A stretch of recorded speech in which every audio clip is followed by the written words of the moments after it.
the one true flame. It's been a while since my last video, the introduction to the Illuminati. Yeah. Let's carry on with the next, part two, the Illuminati itself. The word Illuminati means one people claiming to be unusually enlightened with regard to a subject, or to Illuminati, any other various groups of claiming special religious enlightenment. Latin Illuminati, or something like that, anyway. Illuminati, Illuminati, or something, from PL of Illumin actors, past particular of Illuminati to lighten up. These definitions are taken from the American Heritage Dictionary of the English language. Like the differences tell us, any group which considers itself enlightened could rightfully call themselves the Illuminati. This is also the cause of the Google Illuminati could rightfully call themselves the hang on, backtracking there myself again. Illuminati. This is also the case if you Google the Illuminati. You will find a quote of a few groups claiming this name.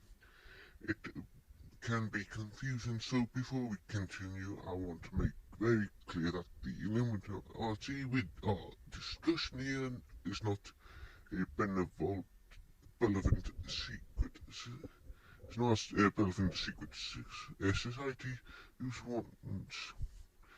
wants to bring peace and humanity to this world by helping to bring back freedom to people.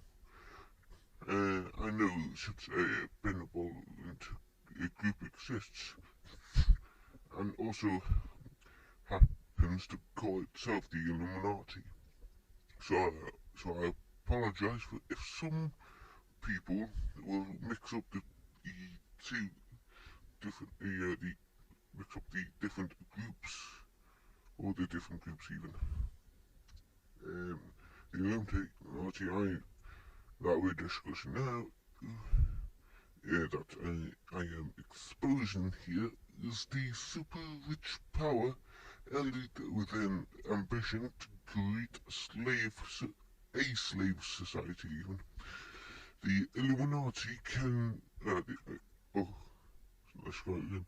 The Illuminati are the top players on the international playground, basically belonging to the 13 of the wealthiest families in the world, and they are the men who really rule the world from behind the scenes. Yet they are mostly men, and with a few exceptions, they are the real decision makers, not this who make up the rules for presidents and governments to follow.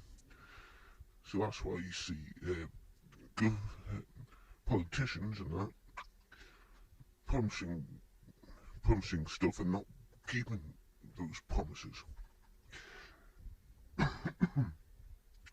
And they are often held from public scrutiny, as their actions can't stand scrutiny. They are connected by bloodlines going back thousands and thousands of years in time, and they are very careful keeping those bloodlines as pure as possible for generations to generation, generation to generation even. The only way to do so is by interbreeding, This is why you see it so often see royalists marry royalists, for example. Their parents decide whom their children should marry, known as um, what are what are the those Barbie movies and of other kinds. Yes, I said Barbie movies. I've sadly seen them. I got I got younger kids. Well, niece anyway, who loves the damn plastic. Anyway, their powers in lie in the occult, magic, rituals, and in economy. Money creates power.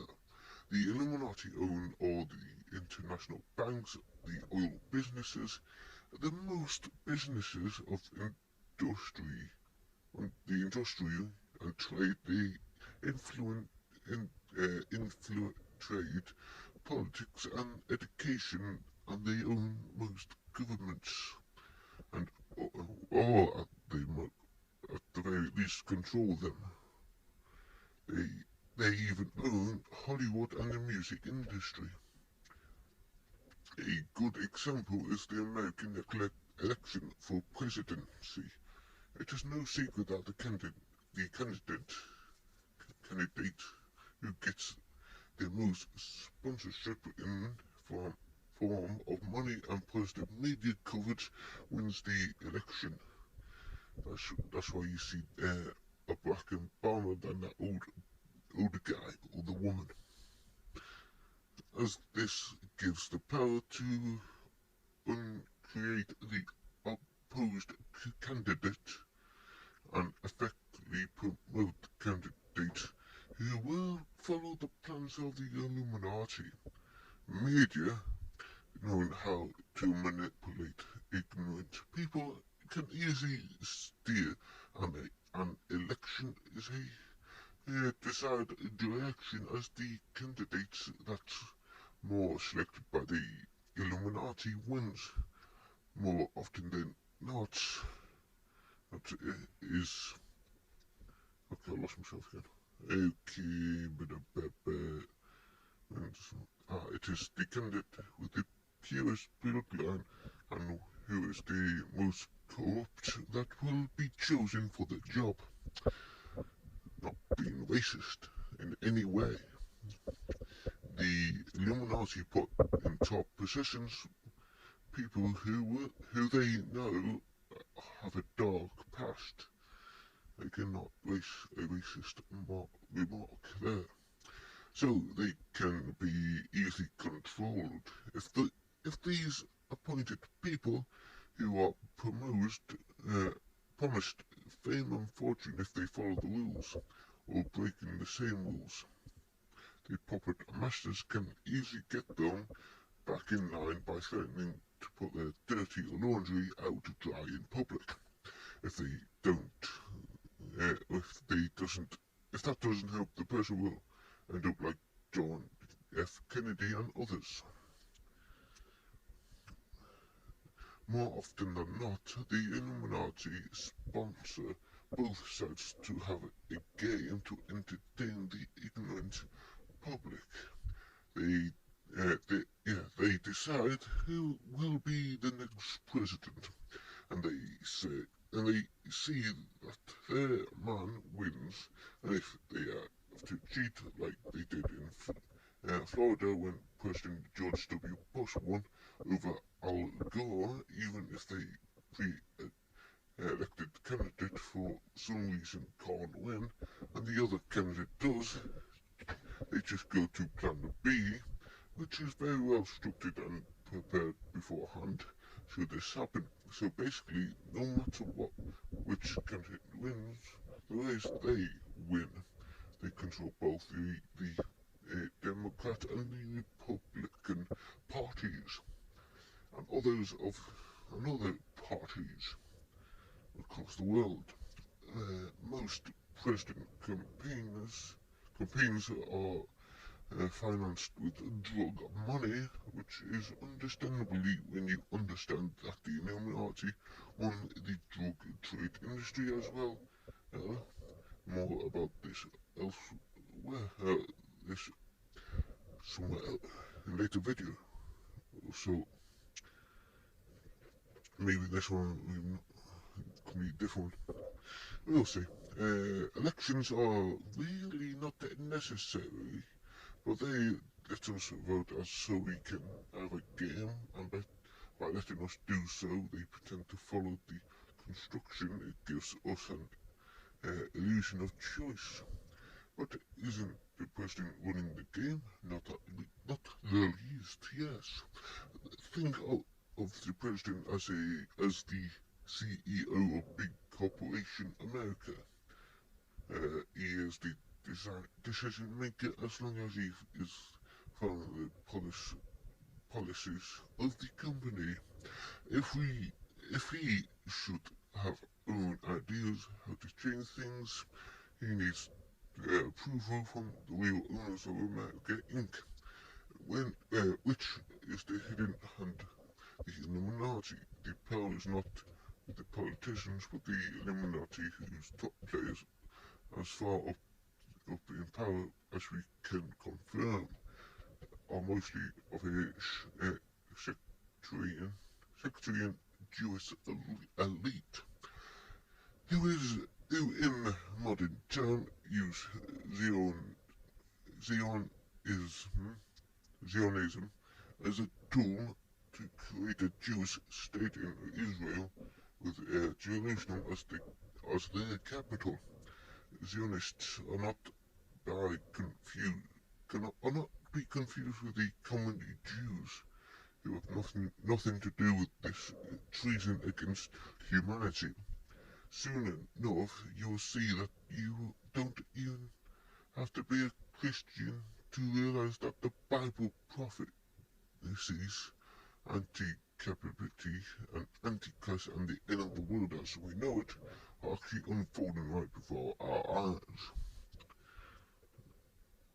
I'm an atheist, by the way, and excuse the pun, the world's gone to hell in recent years. Nothing going to end, the world's going to end, but the end of the world as we know it. Anyway, the leading candidates for presidency are carefully chosen from the occult bloodlines of the 13 Illuminati families, and we have researched all the presidents of the United States from the beginning and up to the present time. We will find that almost all of them are of the same royal bloodline, and they are all family, related by ancestry and family trees. Royalty is equivalent to the Illuminati. We have heard a lot about this during the presidential campaigns lately, where mass media have revealed that the family ties between the candidates, and also showed how a certain candidate is of royal blood. The Illuminati have 6 disciplines or training within their family, and these are the military, the government, spiritual, scholarships, leaderships, and science. It's like Christian. Anyway, each member is scholared extensively in all of them from early childhood, like an Illuminati member said, with the addition to the above 6 disciplines of a complete media machine and ownership of your financial establishment, all bases are covered.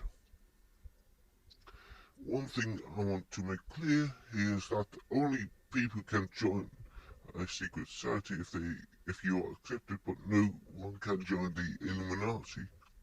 You are born into it and have to be of the right bloodline.